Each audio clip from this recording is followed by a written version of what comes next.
Vamos direto agora para Brasília conversar com o nosso colunista Guilherme Mazieiro sobre as atualizações da política nacional. Guilherme Mazieiro, seja bem-vindo. É tanta coisa acontecendo, rapaz.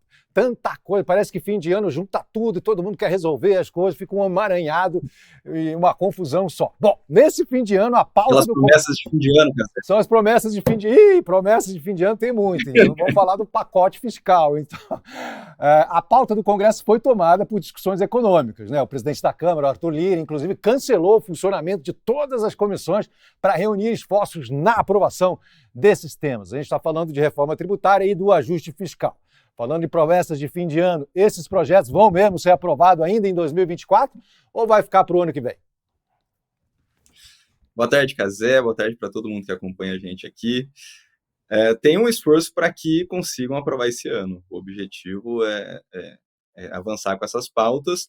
Como você já disse, na Câmara, por exemplo, o presidente Arthur Lira deu uma decisão hoje de que as comissões, ele tem 30 comissões onde os projetos são discutidos, debatidos, né, setorizados, então saúde, meio ambiente, esporte, diversos temas, para que os projetos passem por discussão, aprimoramentos e aí, né, se avançarem e para eles irem para o plenário. Isso demanda muito tempo dos parlamentares, dos deputados, porque eles ficam correndo de uma comissão para outra para discutir os projetos deles, né, das bancadas. Então, o presidente Arthur Lira cancelou, suspendeu até o dia 20 essas comissões, justamente para que os deputados fiquem voltados, né, o tempo deles, as assessorias, a estrutura, se volte para esses temas de ajuste fiscal. Ali na Câmara está correndo os dois projetos, tem uma PEC também, que faz parte do pacote fiscal do governo Lula, tem uma dificuldade com esses temas, principalmente a questão dos ajustes por se tratarem de temas sensíveis. Então, ali tem uma queixa dos deputados de que o texto veio muito em cima, é pouco tempo para essa discussão acontecer, até o fim do ano, aí 2, 3 semanas desde que foi anunciado o pacote. Tem temas sensíveis como revisão de benefícios, o BPC, que é o benefício de prestação continuada, o reajuste do salário mínimo, o governo, né, tenta que o reajuste seja até um reajuste real de até 2,5%, né, então acima da inflação, seguindo ali os parâmetros do arcabouço fiscal. Então são temas sensíveis e tem uma questão das emendas parlamentares. O Supremo Tribunal Federal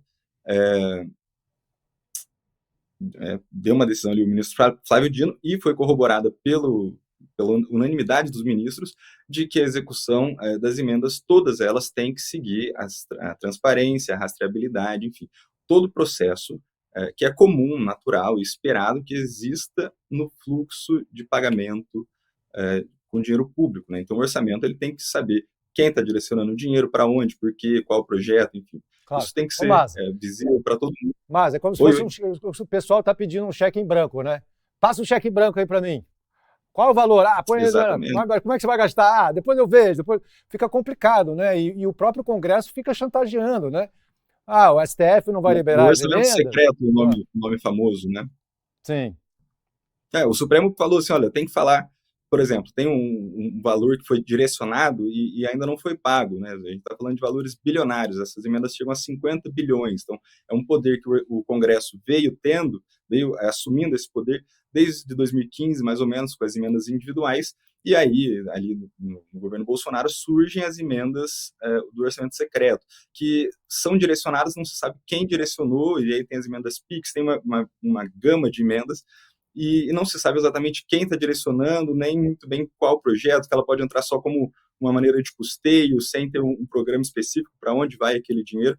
E o ministro Flávio Dino, na decisão que ele deu dia 2 de dezembro, ele liberou as emendas, estavam suspensas, né? Falou, olha, beleza, pode pagar, desde que falem quem indicou, para onde, por que motivo, tudo.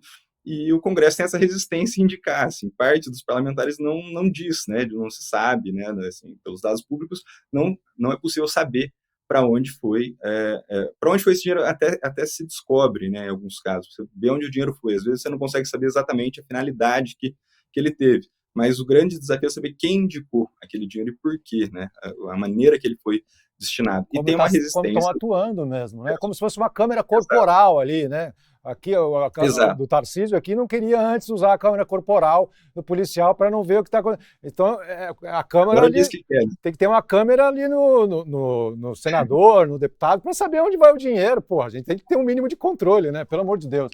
Agora, e o E o que é afastamento do difícil de Lula? entender, Oi? Desculpe. o que é difícil de entender, não, só para acabar esse assunto, o que é difícil de entender é a resistência dos parlamentares em tornar isso transparente, né? Qual o problema, né? Inclusive, boa parte dos parlamentares se vale das emendas para junto dos seus eleitores, né? Então mostrar que o mandato dele trouxe melhorias ali para sua base eleitoral.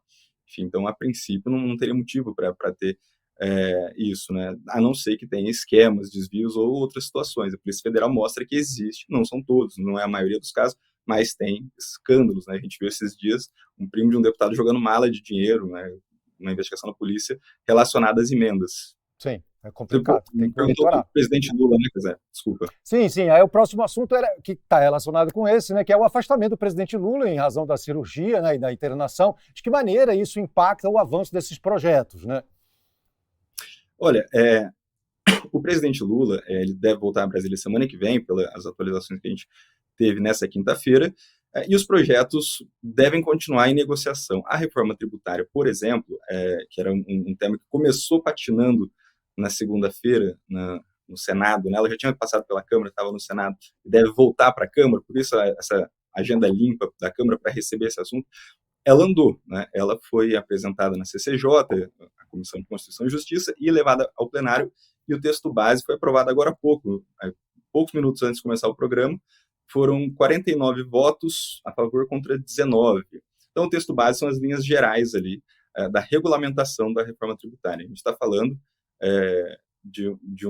uma pauta super importante, está há 30 anos sendo discutidas, e a ideia, resumindo aqui um pouco desse texto base, agora vem as emendas, né, são outros pontos, algum detalhamento que pode alterar essa ideia principal, mas de unificação de 5 impostos. Então, a gente vai ter o CBS, para imposto federal, e o IBS para impostos municipais. Fora isso, o imposto seletivo, que entram ali, é uma maneira de sobretaxar produtos que devem ser desestimulados, por exemplo, cigarro, né, enfim, outras coisas que fazem mal. E ali no Senado conseguiram tirar desse imposto seletivo a questão de armas e munição e também bebidas açucaradas, né, que em outros lugares do mundo é comum que eles entrem, né, porque são prejudiciais à saúde. Então, isso está sendo discutido ainda. Agora, enquanto a gente conversa, os senadores estão debruçados sobre esse tema, ele deve voltar para a Câmara. Então, assim, os projetos estão andando, até porque o governo fez um esforço ali de achar um entendimento por uma portaria de que poderia liberar um valor de emendas para o Congresso, mesmo com a decisão do Supremo. Então, acharam uma brecha ali para conseguir fazer esse fluxo, né? Os parlamentares justificam que as emendas às vezes paralisam obras, né? A falta da liberação, né? Custeio de prefeituras, enfim, é a discussão que está colocada ali. Então, o presidente fora de combate, de fato, enfraquece um pouco essa negociação.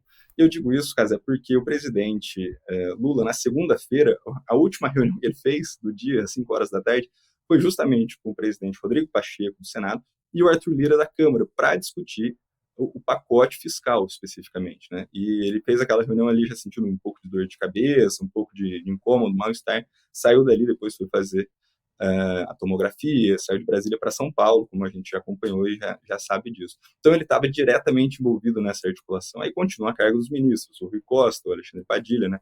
Casa Civil, Secretaria de Relações Institucionais, ministro Fernando Haddad. Enfim, o governo continua girando, até porque as diretrizes ali do presidente Lula já foram dadas. E há, claro, o interesse dos presidentes da Câmara e do Senado em aprovar esses projetos. Por mais difícil que seja, tenha resistência, os dois estão acabando o mandato agora, em começo de fevereiro, troca os presidentes, tem uma nova eleição, e ambos querem entregar como um feito, né, histórico, um legado que eles deixaram dessa presidência, a aprovação da reforma tributária, que é um tema extremamente importante, como a gente já falou aqui, 30 anos sendo discutido e agora vai ser aprovado, e esse ajuste fiscal para dar algum rumo nas contas do governo. Isso tudo acontece em meio à decisão do Copom de ontem, de quarta-feira, aumentando em mais um ponto os juros, né, indo para 12,25. Então, uma situação que deixa o governo mais tenso com isso, né? O presidente Lula estando fora, mas ainda assim tem uma margenzinha curta para cumprir essas promessas de fim de ano, Cazé. Beleza, Maza, muito obrigado pela sua participação. Um grande abraço, querido. Tchau, tchau. Tchau, tchau.